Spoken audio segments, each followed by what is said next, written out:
Nos encontramos con Lourdes Filgueira para conocer un poco cómo está la situación del partido de Pilar en una nueva cuarentena, con números bastante altos que eran los esperados, pero que bueno, cómo van tomando los números que van llegando día tras día. Bueno, como decimos siempre, digamos, esta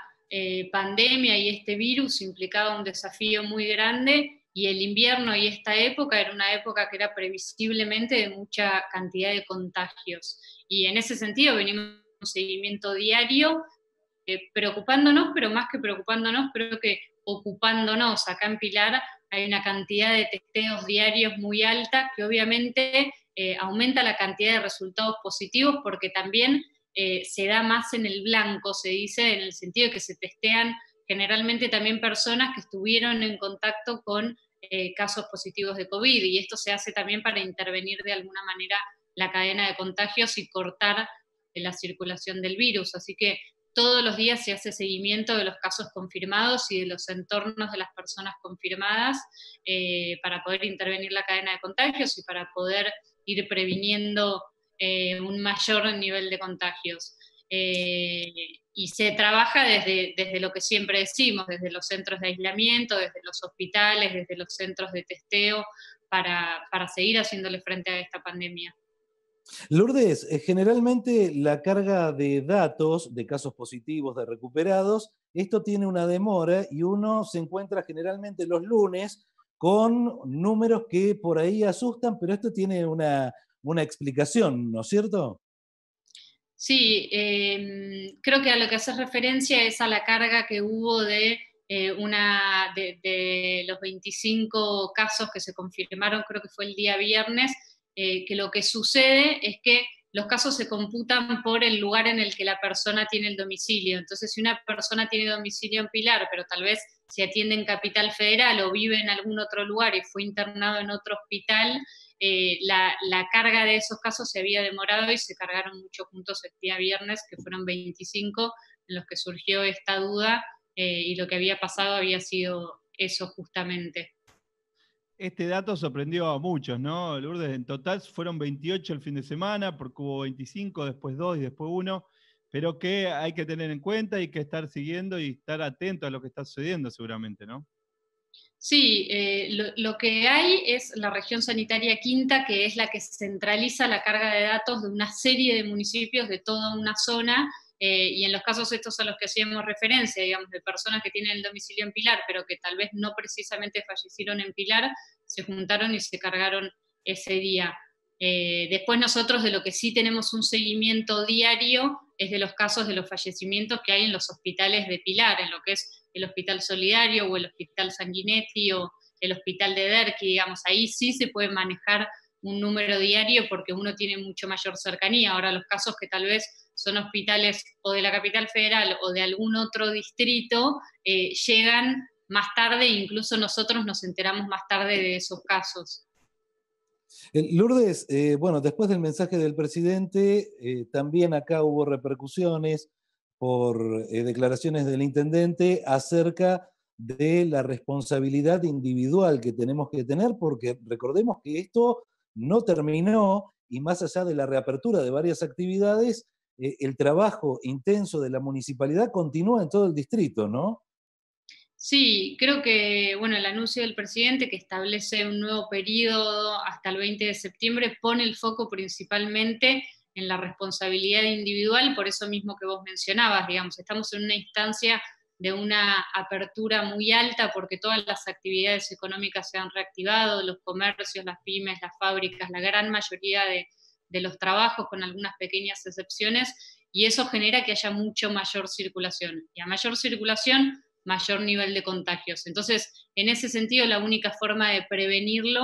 es mediante la responsabilidad individual, es conservando las distancias, manteniendo las medidas de higiene, es cumpliendo con los protocolos en las fábricas, en las pymes, en los comercios. Vemos cómo muchos comercios han adoptado las medidas de seguridad necesarias, como atender desde la puerta o como garantizar el espacio para que se pueda hacer la fila manteniendo las distancias. Bueno, todas esas cuestiones sumadas a temas, a hábitos de la vida diaria, como no compartir el mate, ¿no? Una costumbre que está tan arraigada en nosotros, o no compartir una botella de agua o de lo que sea. Bueno, Eso es fundamental para evitar los contagios, para evitar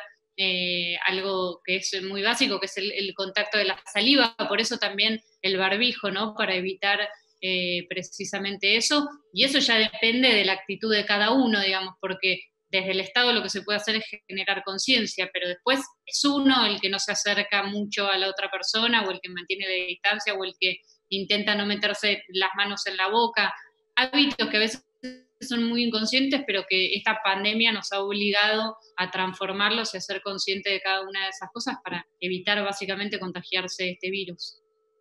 Lourdes, con respecto a los anuncios, ¿no?, que hizo el presidente, uno de ellos fue el que se podían reunir hasta 10 personas. Bueno, esto es algo que no se puede hacer en la provincia, no se puede hacer en Pilar, para tenerlo en claro, y sobre todo se está analizando el tema de algo que venían reclamando la semana pasada, que son el sector de la construcción, que quiere volver a la actividad.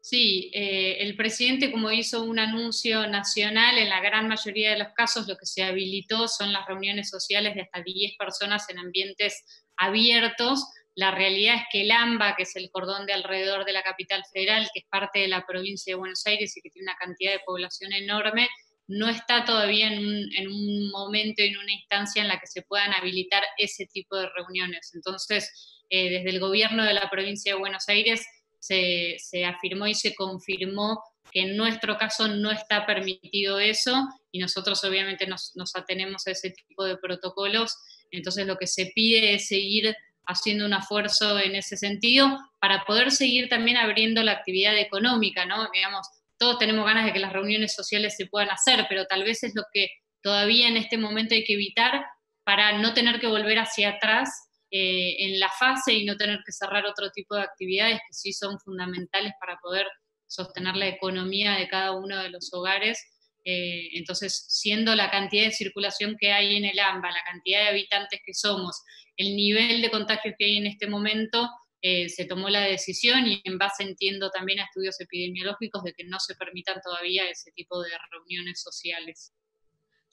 Bueno, Perdón, también sabemos el sector de la sí. construcción, te quedó el sector de la construcción, esa es la segunda pregunta. Perdón. Sí, y en cuanto al sector de la construcción, están pendientes que se establezca desde la provincia cuáles son los protocolos y los procedimientos para que se habiliten las actividades de la construcción privada principalmente, porque lo que es la obra pública ya estaba autorizado. Muy bien. Lo que te quería preguntar, Lourdes, es acerca de los programas que han iniciado por parte de la Municipalidad de Asistencia Comunitaria, y también sabemos que hay un subsidio para comerciantes, para algunas pymes. Nos gustaría que nos hagas una síntesis de estos programas que van en concordancia con la situación, ¿no? Sí, creo que obviamente desde el Estado municipal, el provincial y nacional hay una conciencia de que hay distintos sectores de la sociedad que han sido afectados por esta situación, por esta pandemia, digamos. Si bien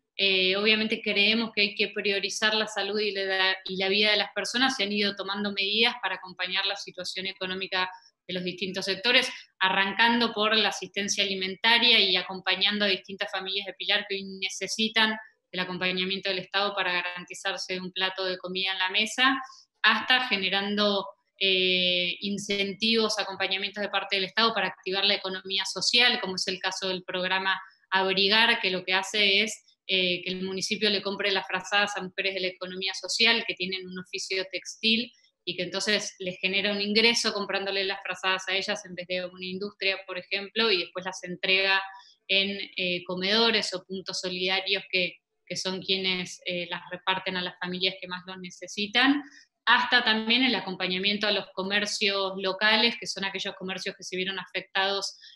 por el virus, por el aislamiento, y que pueden acceder a un subsidio de 10.000 pesos para hacerle frente a gastos corrientes, alquiler, a pago de salarios, a pago de servicios. Digamos, este programa ya está activo, ya hay muchos comercios que han podido acceder